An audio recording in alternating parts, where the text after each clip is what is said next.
Para a gente poder fazer a seleção da altura da nossa gengiva, a gente tem algumas formas aqui. Uma delas é com o cicatrizador. Então eu tenho um cicatrizador aqui. O que eu posso fazer? Eu posso utilizar a régua para eu medir a altura desse cicatrizador.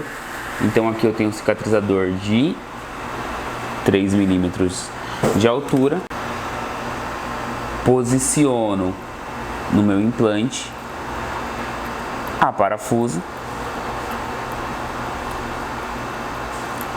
E aí o que eu faço? Eu vou verificar na parte mais baixa da gengiva, que nesse caso aqui, ó, bem nesse ângulozinho aqui, ó, que nesse caso tá bem nesse ângulozinho aqui, a parte mais baixa da gengiva, se eu tenho ou não ele dentro da gengiva. Aqui eu tô com ele praticamente a nível. E aí eu posso fazer a mesma coisa no outro implante. Parafuso o meu cicatrizador, que eu fiz o mesmo processo de medida de altura, e vou determinar o posicionamento dele na gengiva. Aqui, se vocês observarem, ó, eu tenho o cicatrizador um pouquinho acima do nível, 1 milímetro mais ou menos acima do nível gengival, o nível gengival mais baixo.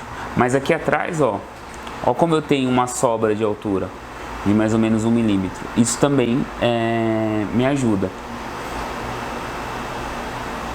E uma outra solução é utilizarmos a sonda milimetrada, que ela vai dar pra gente uma referência de altura de gengiva.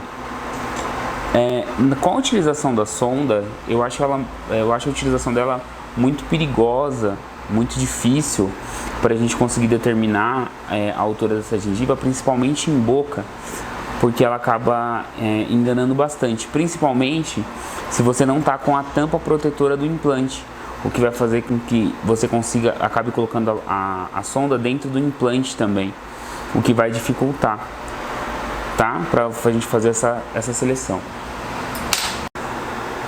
A outra forma que você tem de fazer a seleção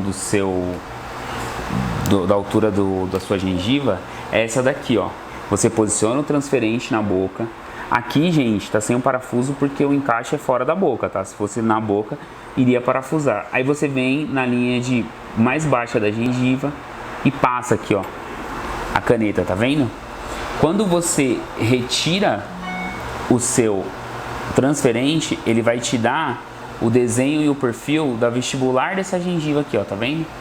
E aí, com a régua, com o compasso de Carlos Viedias, com o compasso de ponta seca, você consegue medir a altura dessa gengiva, sempre pelo menos 1 milímetro subgengival. E também algumas empresas de implante, elas trabalham com isso daqui, ó. Olha que legal. Elas trabalham com o transferente que tem a marcação milimétrica. Ó, vocês conseguem ver? E aí com essa marcação milimétrica, eu venho aqui, posiciono na minha gengiva. Ó, vou posicionar aqui no posterior, tá? Pra gente poder ter uma base melhor. A gente posiciona na minha gengiva aqui, e eu consigo ter noção da altura, da profundidade que eu tenho de gengiva dentro com esse implante. Então são essas formas que você tem para poder fazer a escolha da altura da gengiva nos seus casos.